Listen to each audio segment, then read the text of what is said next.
Mandya ಅಖಾಡದಲ್ಲಿ ready ಆಯಿತು ಸಂಧಾನ ಸೂತ್ರ. ಮಂಡ್ಯ ಮಹಾಯುದ್ಧದಲ್ಲಿ ಅತಿ ದೊಡ್ಡ ಬೆಳವಣಿಗೆ ಇದು. ಮಂಡ್ಯ ಅಖಾಡದಲ್ಲಿ ರೆಡಿ ಆಯಿತು ಸಂಧಾನ ಸೂತ್ರ. ಮಂಡ್ಯ ಮಹಾಯುದ್ಧದಲ್ಲಿ ಆಗಿರುವಂತ ಅತಿ ದೊಡ್ಡ ಬೆಳವಣಿಗೆ. ಇವತ್ತು ಸುಮಲತಾ ಭೇಟಿ ಮಾಡಲಿದ್ದಾರೆ ಕುಮಾರಸ್ವಾಮಿ. ಬಹಳ ದೊಡ್ಡ ಕುತೂಹಲಕ್ಕೆ ಕಾರಣವಾಗಿದೆ ಈ ಬೆಳವಣಿಗೆ. ಮಂಡ್ಯ ಲೋಕಸಭಾ ಕ್ಷೇತ್ರ ಯಾವ ಮಹಾಯುದ್ಧಕ್ಕೂ ಕಡಿಮೆ ಇಲ್ಲದಂತೆ ಕುತೂಹಲಕ್ಕೆ ಕಾರಣವಾಗ್ತಾ ಇದೆ. ಮಂಡ್ಯ ಮಹಾಯುದ್ಧದಲ್ಲಿ ಆಗಿರುವಂತ ಅತಿ ದೊಡ್ಡ ಬೆಳವಣಿಗೆ ಇದು. ಮಧ್ಯಾಹ್ನ 3 ಗಂಟೆಗೆ ಸುಮಲತಾ ನಿವಾಸಕ್ಕೆ ಮಾಜಿ ಮುಖ್ಯಮಂತ್ರಿ ಎಚ್.ಡಿ. ಕುಮಾರಸ್ವಾಮಿ ಭೇಟಿ ನೀಡಿದ್ದಾರೆ. ಬೆಂಬಲ ಕೋರೋದಕ್ಕೆ ಸುಮಲತಾ ಭೇಟಿಗೆ ದಳಪತಿ ಮುಂದಾಗಿದ್ದಾರೆ.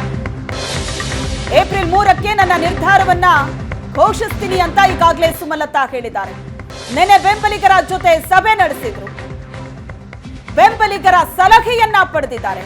ಬೆಂಬಲಿಗರು ಪಟ್ಟು ಹಿಡಿದಿದ್ದಾರೆ ಮಂಡ್ಯದಿಂದ ಪಕ್ಷೇತರರಾಗಿ ಸ್ಪರ್ಧೆ ಮಾಡಿ ಅಂತ. ಆದ್ರೆ ನಿರ್ಧಾರ ಇನ್ನೂ ಪೆಂಡಿಂಗ್ ನಲ್ಲಿದೆ. ಮಂಡ್ಯದಿಂದಲೇ ನನ್ನ ನಿರ್ಧಾರವನ್ನ ಪ್ರಕಟಿಸ್ತೀನಿ ಅಂತ ಸುಮಲತಾ ಘೋಷಣೆ ಮಾಡಿದ್ದಾರೆ. ರಾಜಕೀಯ ನಿರ್ಧಾರವನ್ನ ಮಂಡ್ಯ ನೆಲದಲ್ಲೇ ತಗೋತೀನಿ ಅಂತ ಸುಮಲತಾ ಹೇಳಿದ್ದಾರೆ. ರಾಜಕೀಯ ನಿರ್ಧಾರಕ್ಕೂ ಮುನ್ನವೇ ಎಚ್ಡಿಕೆ ಇವತ್ತು ಭೇಟಿ ನೀಡ್ತಾ ಇದ್ದಾರೆ ಸುಮಲತಾ ನಿವಾಸಕ್ಕೆ. ಸುಮಲತಾ ಜೊತೆ ಸಂಧಾನಕ್ಕೆ ರೆಡಿ ಆಗಿದ್ದಾರೆ ಕುಮಾರಸ್ವಾಮಿ. ಯಾಕಂದ್ರೆ ಮಂಡ್ಯ ಅಖಾಡದಿಂದ ಕುಮಾರಸ್ವಾಮಿ ಅವರು ಕಣದಲ್ಲಿದ್ದಾರೆ. ಬಿಜೆಪಿಯಿಂದ ಟಿಕೆಟ್ನ ನಿರೀಕ್ಷೆಯಲ್ಲಿದ್ದಂತಹ ಸುಮಲತಾಗೆ ಬಹಳ ದೊಡ್ಡ ನಿರಾಸೆ ಆಗಿತ್ತು.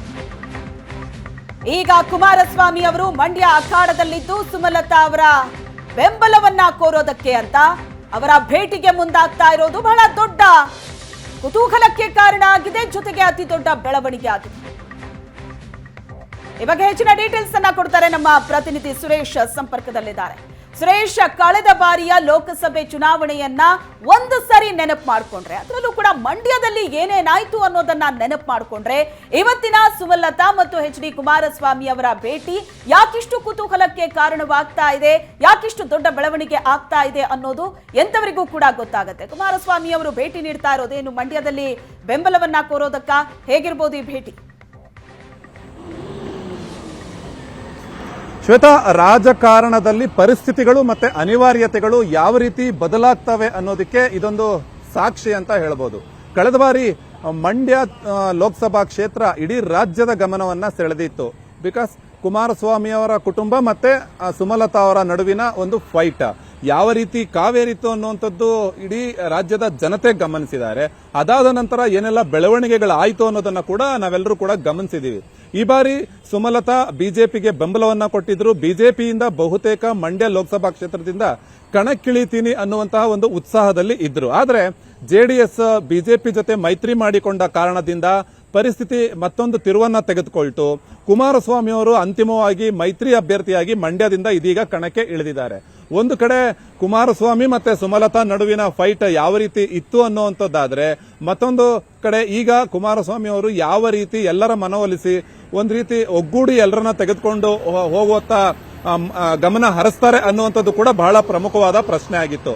ಒಬ್ಬೊಬ್ಬರಾಗಿ ಕುಮಾರಸ್ವಾಮಿ ಅವರನ್ನ ಭೇಟಿ ಮಾಡ್ಕೊಂಡು ಬರ್ತಾ ಇದ್ದಾರೆ ಬಿಜೆಪಿಯ ನಾಯಕರು. ಅದೇ ರೀತಿ ಕುಮಾರಸ್ವಾಮಿ ಕೂಡ ತಮ್ಮ ಬೆಂಬಲಿಗರು ಮತ್ತೆ ಮಿತ್ರ ಪಕ್ಷದ ಎಲ್ಲ ನಾಯಕರನ್ನ ಭೇಟಿ ಮಾಡಿಕೊಂಡು ಬರ್ತಾ ಇದ್ರು. ಆದ್ರೆ ಸುಮಲತಾ ಅವರನ್ನ ಭೇಟಿ ಮಾಡೋದಕ್ಕೆ ಕಾಲ ಕೂಡಿ ಬಂದಿರಲಿಲ್ಲ. ಬಹುತೇಕ ಸಂದರ್ಭದಲ್ಲಿ ಕುಮಾರಸ್ವಾಮಿ ಅವರು ಒಂದು ಮಾತನ್ನ ಹೇಳ್ತಾ ಇದ್ರು, ಸಮಯ ಬಂದ್ರೆ ನಾನು ಭೇಟಿ ಮಾಡ್ತೀನಿ, ಅವರು ನಮ್ಮ ಸೋದರಿ ಇದ್ದ ಹಾಗೆ, ರಾಜಕಾರಣದಲ್ಲಿ ಇವೆಲ್ಲವೂ ಕೂಡ ಸಹಜ, ನಾವು ಶಾಶ್ವತ ಶತ್ರುಗಳು ಕೂಡ ಅಲ್ಲ ಅನ್ನುವಂತ ಒಂದು ಮಾತನ್ನ ಹೇಳ್ತಾ ಪರಿಸ್ಥಿತಿಯನ್ನ ತಿಳಿಯಾಗಿಸ್ಕೊಂಡು ಬಂದ್ರು. ಇವತ್ತು ಅದಕ್ಕೆ ಕಾಲ ಕೂಡಿ ಬಂದಿದೆ. ಈಗ ಕುಮಾರಸ್ವಾಮಿ ಅವರು ಮಂಡ್ಯದಿಂದ ಅಭ್ಯರ್ಥಿಯಾಗಿ ಕಣಕ್ಕಿಳಿತಾ ಇದ್ದಾರೆ. ಇಂತಹ ಸಂದರ್ಭದಲ್ಲಿ ಕಾಂಗ್ರೆಸ್ ಅನ್ನ ಸೋಲಿಸುವುದಕ್ಕೋಸ್ಕರ ಬಿಜೆಪಿಯ ಎಲ್ಲ ನಾಯಕರನ್ನ ಒಗ್ಗಟ್ಟಾಗಿ ತೆಗೆದುಕೊಂಡು ಹೋಗಬೇಕಾಗಿದೆ. ಆ ನಿಟ್ಟಿನಲ್ಲಿ ಮೊದಲನೇ ಹಂತವಾಗಿ ನಾರಾಯಣಗೌಡರನ್ನ ಭೇಟಿ ಮಾಡಿದ್ರು. ಅದಾದ ಬಳಿಕ ಇವತ್ತು ಸುಮಲತಾ ಅವರನ್ನ ಕೂಡ ಭೇಟಿಯಾಗಿ ತಮ್ಮ ಒಂದು ಬೆಂಬಲವನ್ನ ಕೋರೋದಕ್ಕೆ ಕುಮಾರಸ್ವಾಮಿ ಅವರು ಮುಂದಾಗಿದ್ದಾರೆ. ಈಗಾಗಲೇ ಸುಮಲತಾ ಅವರು ಕೂಡ ತಮ್ಮ ರಾಜಕೀಯ ನಿರ್ಧಾರವನ್ನ ಈ ಕ್ಷಣದವರೆಗೂ ಪ್ರಕಟ ಮಾಡಿಲ್ಲ. ಅಂದ್ರೆ ಪಕ್ಷೇತರವಾಗಿ ಸ್ಪರ್ಧಿಸ್ತಾರ ಅಥವಾ ತಟಸ್ಥವಾಗಿರ್ತಾರ ಅಥವಾ ಮೈತ್ರಿ ಅಭ್ಯರ್ಥಿಗೆ ಬೆಂಬಲವನ್ನ ನೀಡ್ತಾರ ಅನ್ನುವಂತ ಒಂದು ತಮ್ಮ ನಿರ್ಧಾರವನ್ನ ಈ ಕ್ಷಣದ ತನಕ ಸುಮಲತಾ ಅವರು ಪ್ರಕಟ ಮಾಡಿಲ್ಲ.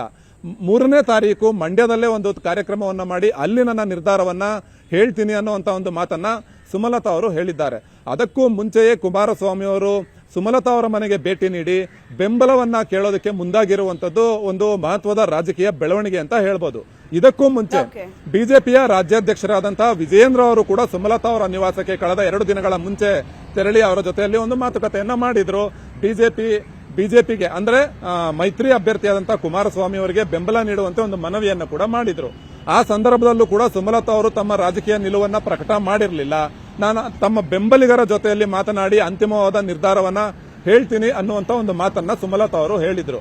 ಹಾಗಾಗಿ ಸುಮಲತಾ ಈಗ ಯಾವ ಒಂದು ನಿರ್ಧಾರಕ್ಕೆ ಮುಂದಾಗ್ತಾರೆ ಅನ್ನುವಂಥದ್ದು ಬಹುತೇಕ ಒಂದು ಕುತೂಹಲದ ಪ್ರಶ್ನೆ ಆಗಿದೆ. Shweta, thank you Suresh.